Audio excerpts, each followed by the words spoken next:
So this is where I typically go wrong. I would have walked into this room and gone full rage monster. Shout out to all of my friends whose kids are also obsessed with Dude Perfect.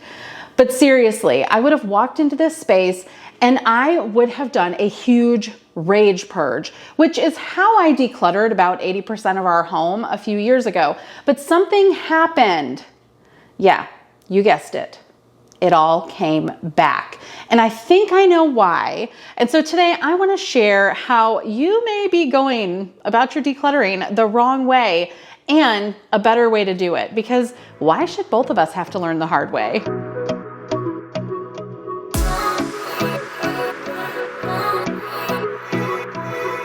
Well, hello, my friends. I'm Mary Beth with At What Cost, where simple living and deep faith go hand in hand. And welcome to my kitchen cabinet. Now let's talk about what a rage purge is. You may know what this is, or maybe you have done this and you didn't know that it had a name. But a rage purge is where you walk into a space, or maybe you're looking for something, or you have some reason to be in this space. You are so overwhelmed, so frustrated. You do a marathon decluttering. That one particular closet or the room or your wardrobe is totally and utterly decluttered. Now, for me, this process was also frequently accompanied by the least humble attitude that I could possibly manifest. I mean, like, no self-awareness is bad.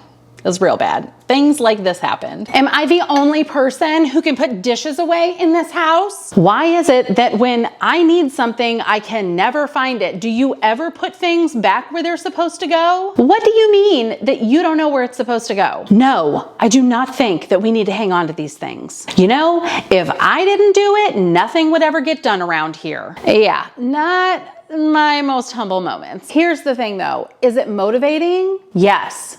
It sure is. A lot of things got done in this house in 2019, 2020, when I was like really rage purging quite a bit. But will it help us long term? Nah. Nope. No, it will not. Here's why. A rage purge really makes a mess.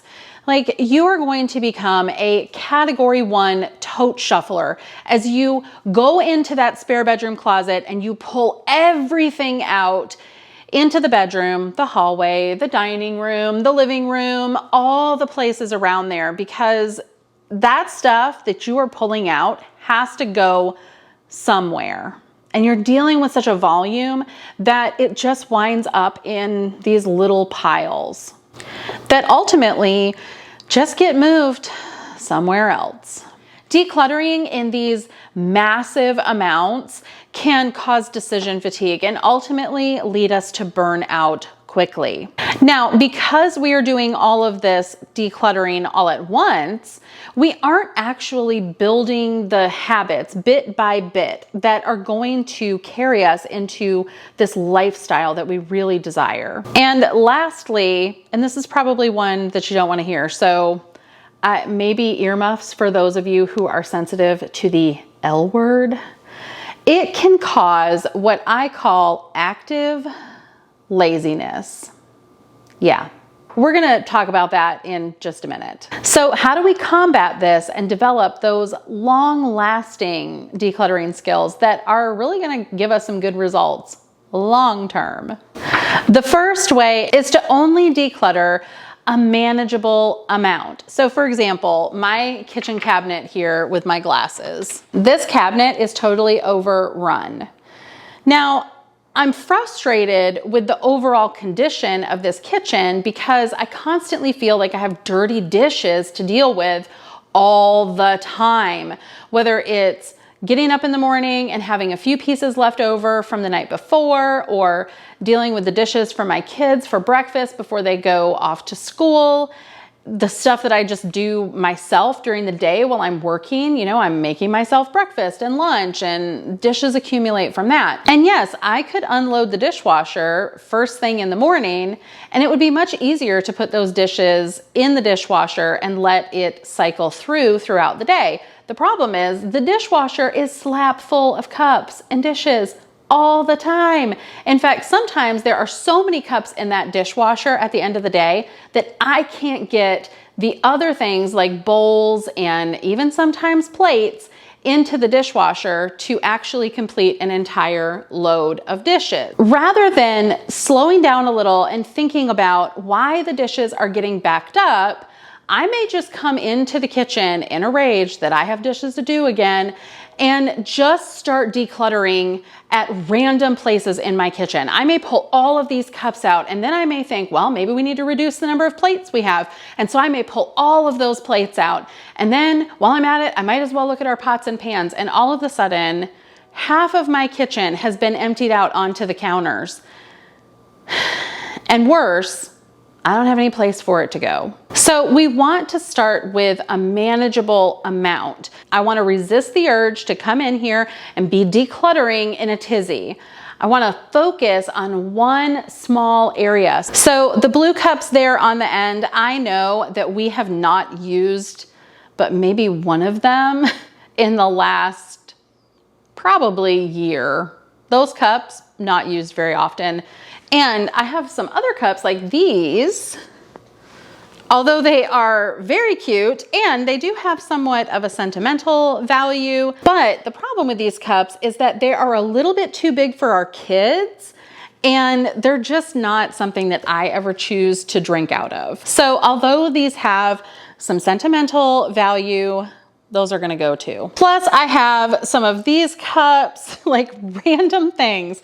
So our son's Parapro is incredible and she made a lot of personalized items for our kids and they love them and my son loves them too.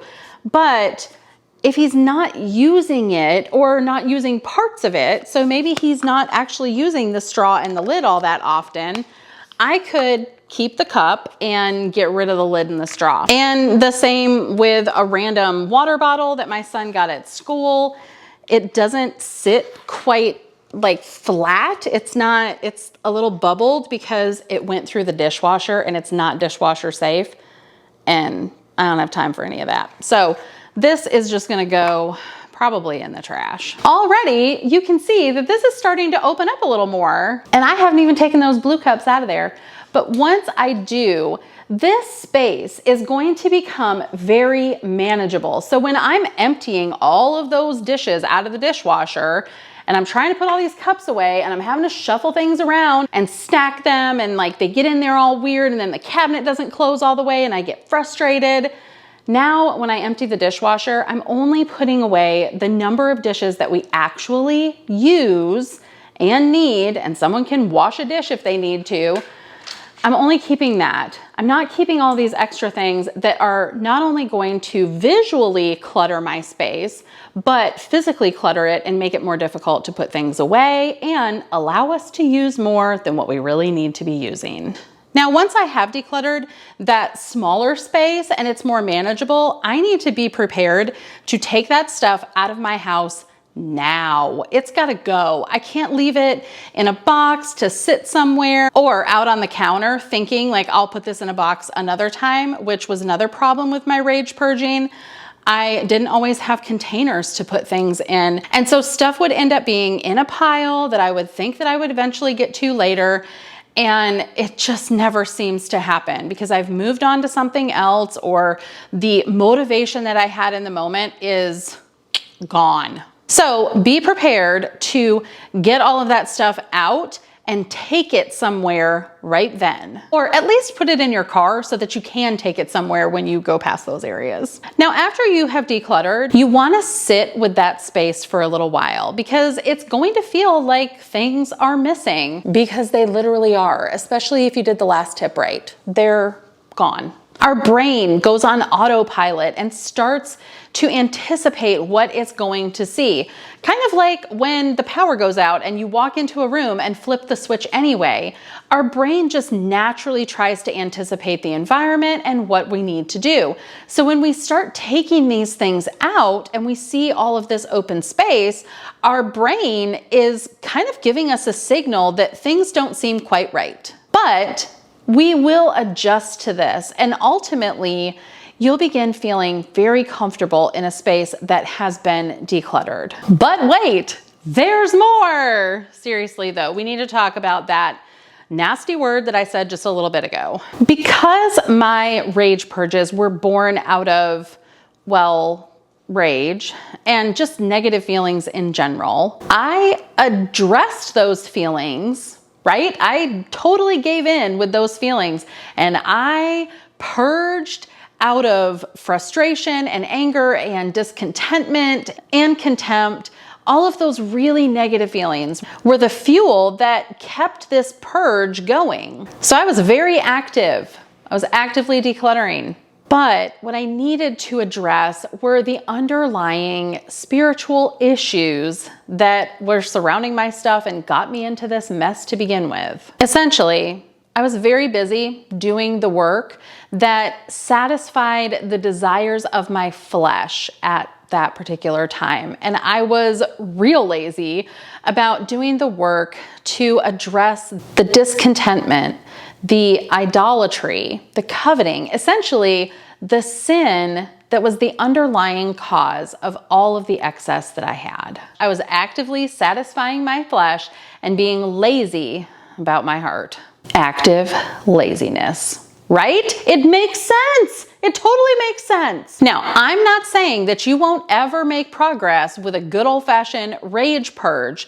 In fact, I did quite a bit of that the first year and a half of our decluttering journey, much of which I documented here on YouTube. But if you would like to learn more about how family minimalism has impacted my faith, well, this is the video for you right up here. And if you want some decluttering motivation that comes from the right place, you can watch the playlist right over here. Thanks so much for watching, and until I see you again, keep fighting the good fight.